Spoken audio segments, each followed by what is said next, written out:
నీ కోసం తన ప్రాణాన్నే పణంగా పెట్టాడు. నీకు నాకు ఎంత విలువిచ్చాడంటే, నువ్వు యేసు నా ప్రభు అని చెప్పుకోవడానికి బైబిల్ పట్టుకొని తిరగటానికి సిగ్గుపడుతున్నావేమో.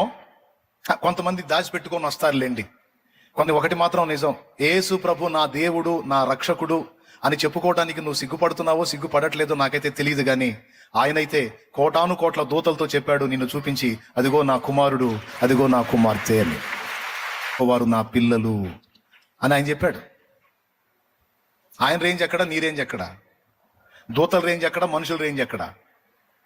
ఘనులైన దూతల ముందు ఒప్పుకున్నాడు మనం ఆయన సంతానమని. ఎంత విలువిచ్చాడో చూడండి మనకి. అప్పుడు ఇది నీకు స్పష్టంగా అర్థమై, అరెరెరెరెరే నేను దేవుని కొడుకుని, నేను దేవుని కూతుర్ని,